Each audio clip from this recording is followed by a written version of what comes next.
ऐश्वर्यमयी जगतधात्री स्वामी हरिप्रेमानंद। एक दिन की बात है, वर्षा तथा तारीख याद नहीं और उसकी ज़रूरत भी क्या है। माँ की भतीजी राधु बहुत दिनों से बीमार थी।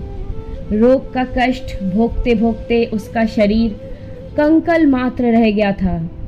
बातचीत करने की शक्ति नहीं रह गई थी। गले से आवाज़ भी क्षीण निकलती थी।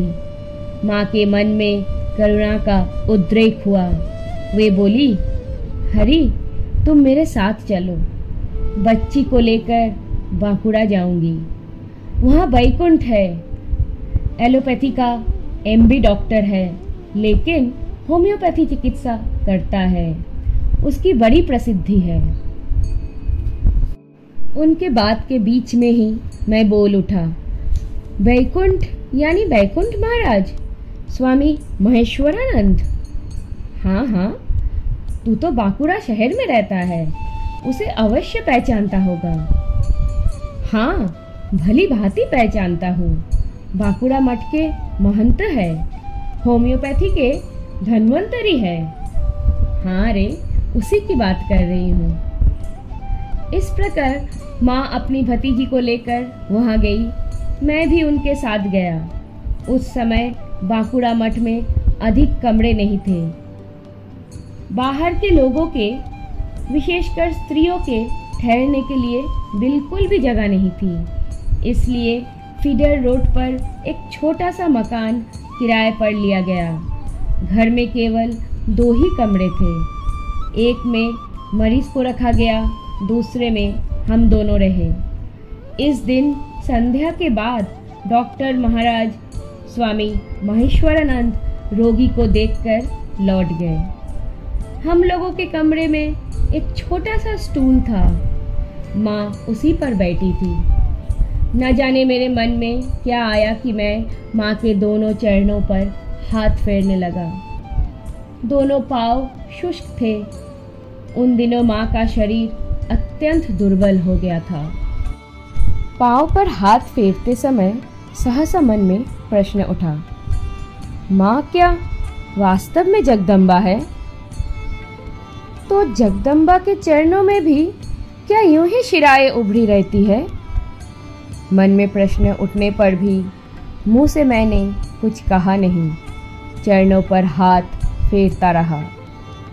धीरे धीरे मुझे अनुभव होने लगा, ये तो किसी वृद्धा के दुर्बल पाँव नहीं, अपितु एक युवती नारी के पुष्ट पाँव है। पास ही लालटेन जल रही थी।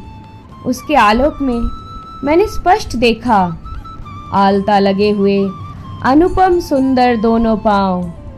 पाँव की सघन परिपुष्ट उंगलियों में अर्धचंद्र के समान नख सुशोभित हो रहे थे। दोनों चरणों में सोने की नुपुर और उन नुपुरों में मणिमुक्ता जड़े हुए थे। मन में आया, ये मैं किनकी पद सेवा कर रहा हूँ? विस्मय से हतप्रभ होकर मैं उनके चरणों से दृष्टि हटाकर ऊपर श्रीमुख की ओर ले गया। देखा, स्वर्ण कांति, त्रिनयना, चतुर्भुजा, नाना अलंकारों से सुशोभित जगतधात्री मूर्ति। सिर पर मुकुट, हाथ में अस्त्र।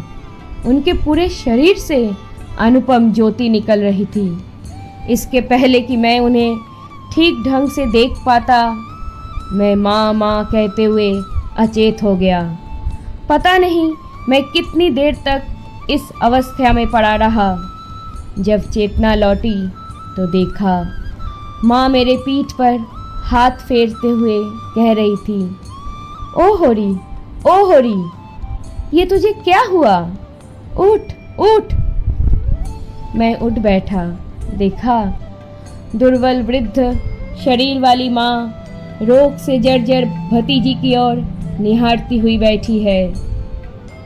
यही हम लोगों की जगदम्बा माँ शारदामणि, भगवान श्री राम कृष्ण की लीला संगिनी है। जय माँ, जय ठाकुर।